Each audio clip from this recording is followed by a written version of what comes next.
ऐसी कर देना। एक मिनट अरे भाई जरा 1 मिनट नजदीक आ रहे हैं हम।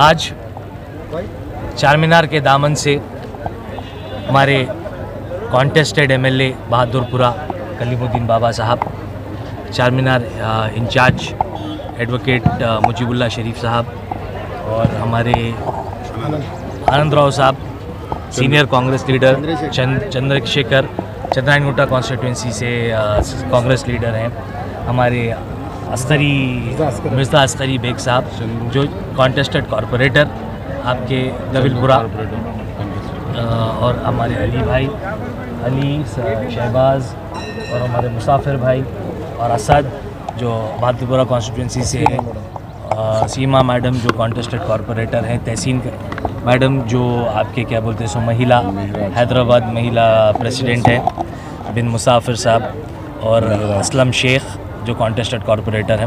हम सब यहाँ चार मीनार के दामन में आज जमा हुए हैं एक प्रेस कॉन्फ्रेंस करने के लिए, जिसका मुद्दा है हमारे राहुल गांधी जी के साथ हुई नाइंसाफ़ी और उनके डिस्क्वालिफिकेशन, और उसके पीछे ऐसा क्या मकसद है मोदी का जो मोदी इतना डरा हुआ है।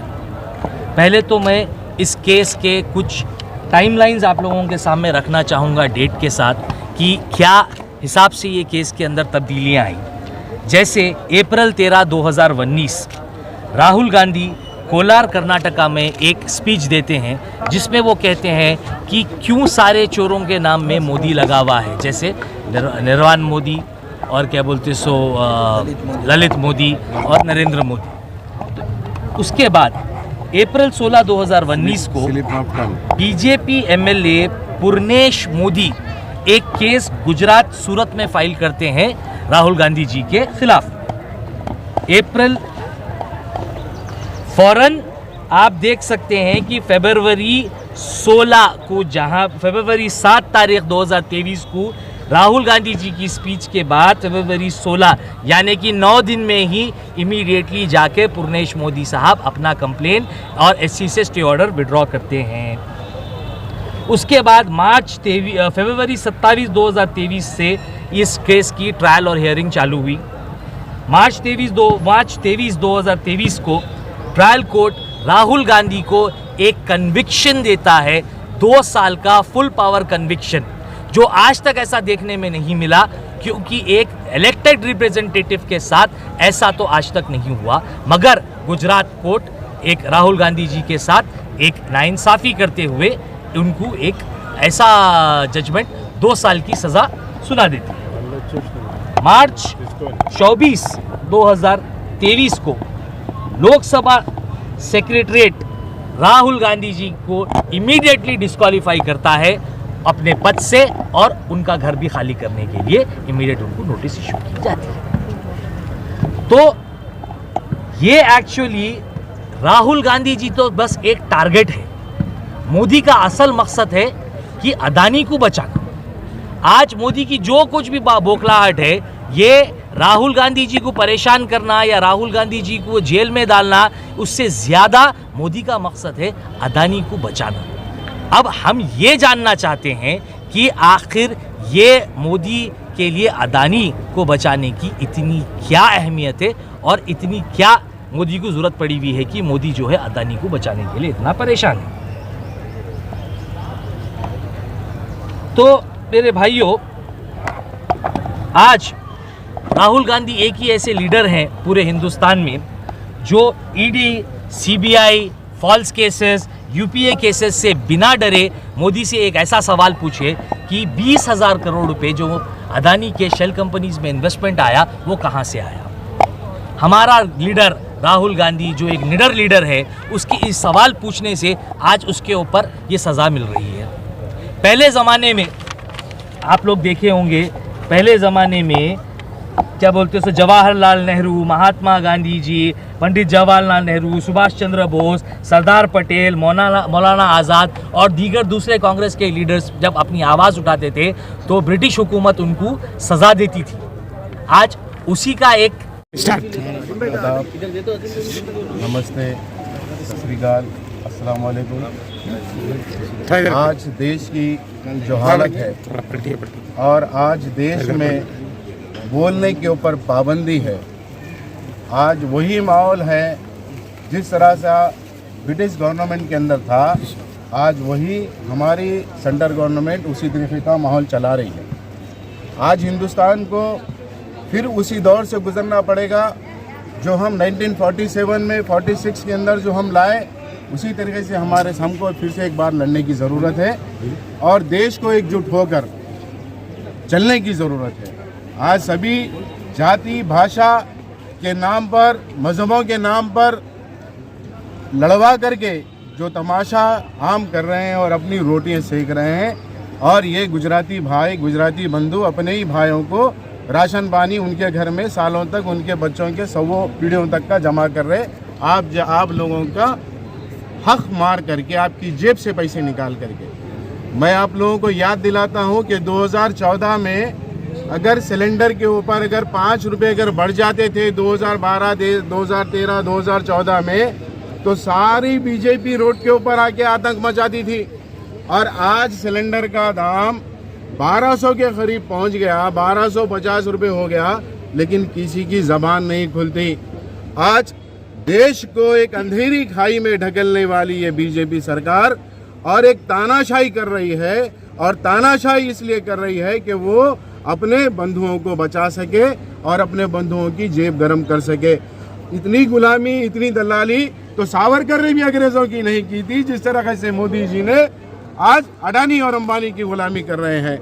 आज देश का नौजवान उनसे पूछता है कि हमारा रोजगार कहाँ है, तो ये कहते हैं कि पकौड़े बनाओ बोलने वाली सरकार आज उन लोगों को एक प्राइवेटाइजेशन जो हिंदुस्तान को करके और जो उद्योगपतियों का साथ दे रही है और गरीबों की जेब काट रही है।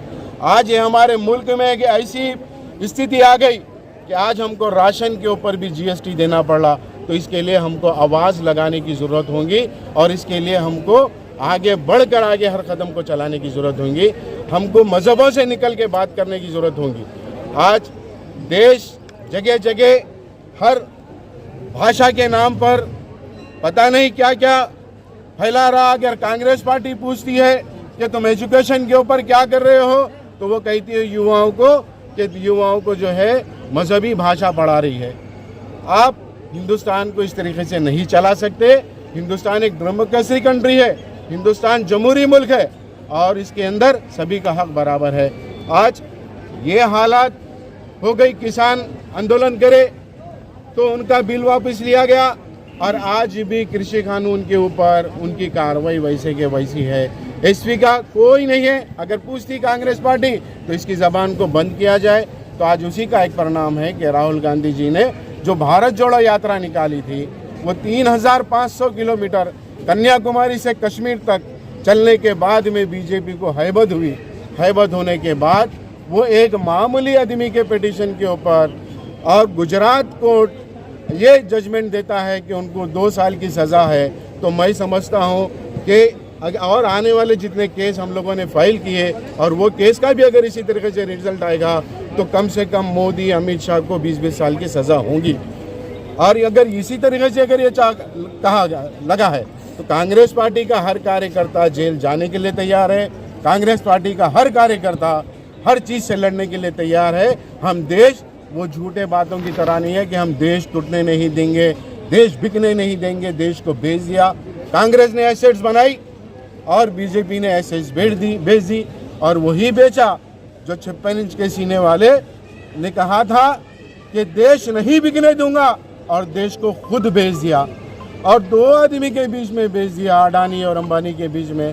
तो कांग्रेस पार्टी यही कहती है कि आपका रिश्ता बताओ कि आपका अडानी से क्या रिश्ता है, अंबानी से क्या रिश्ता है।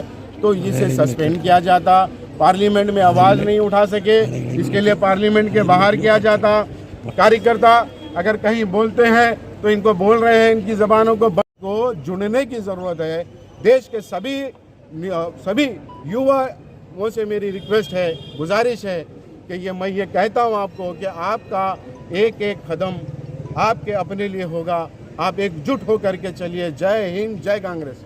आनंद भाई समीर वलीउल्लाह साहब के ज़ेरे निगरानी में प्रेस कॉन्फ्रेंस के लिए जमा हुए हैं। आप लोगों को सबको मालूम है कि ये प्रेस कॉन्फ्रेंस जनाब राहुल गांधी साहब के लिए की जा रही है। आप लोगों ने पिछले दिनों देखा है, सदन की जैसे ही कार्रवाई स्टार्ट होती थी, अपोजिशन ये कहता था कि राहुल गांधी माफ़ी मांगो, राहुल गांधी माफ़ी मांगो। माफ़ी किस बात की मांगी जाए? नरेंद्र मोदी और बीजेपी गवर्नमेंट से मेरा डिमांड है, माफ़ी तुम मांगो। 15 लाख रुपए आएंगे, उसके लिए माफ़ी तुम मांगो। लोगों से झूठे वादे किए, उसके लिए माफ़ी तुम मांगो। और किसान बंधुओं से धोखा किया, उसके लिए माफ़ी तुम मांगो। हम माफ़ी नहीं मांगने वाले। तुम उस नेता से माफ़ी मांगने के लिए कह रहे हो जो अपने खानदान के खून से इस देश को सींचा है। उस परिवार के चश्मो चिराग से तुम कह रहे हो कि माफ़ी मांगो। नहीं, ये हो नहीं सकता। ये राहुल गांधी है, सावरकर नहीं है जो माफ़ी मांगेगा। इसीलिए यहाँ पे हम लोग ये एहतजाज के लिए जमा हुए हैं। आप लोगों को आगे आने की ज़रूरत है। यहाँ पे जितने मेरे भाई कांग्रेस के जमा हैं, उन सब की मैं तहे दिल से शुक्रगुजार हूँ कि आप लोग समझते हैं कि आखिर ये प्रेस कॉन्फ्रेंस किस बात की जा रही है। हमें तो समझ आ रहा है, लेकिन आप लोगों को भी जागने की ज़रूरत है कि इस देश में सेकुलरिज्म को ख़त्म किया जा रहा है। हक की आवाज़ उठाने पे उस आवाज़ को दबाया और कुचला जा रहा है। आज राहुल गांधी के साथ ये आलम है, तो सोचिए एक आम नागरिक के साथ क्या होगा। आज यहाँ पे पुलिस भी बेबस है कि हुकूमत के इशारों पे काम कर रही है, वो भी अपनी ड्यूटी देख रही है। हमको भी अपनी ड्यूटी समझना पड़ेगा, हमको भी अपनी नागरिकता बचानी पड़ेगी। एनआरसी से के तौर पे जो लाया गया उससे बच के निकलना पड़ेगा और सेकुलरिज्म को जो खत्म किया जा रहा है उससे जो है ना सामना करना पड़ेगा। ए नरेंद्र मोदी, तुम्हारे लिए ये अल्फाज जरूरी है कि हमने आसानियों में रह के भी ना हासिल किया, हमने सहराओं में रह के भी ना हासिल किया आसानी से। तुमने समंदर में रह के भी ना पा सका पानी को, और सियासत को दिए को ना हवाले किया जाए किसी के। एक सियासतदान की नादानी से मुल्क बिक जाता है, एक सियासत के नादान से मुल्क बिक जाता है।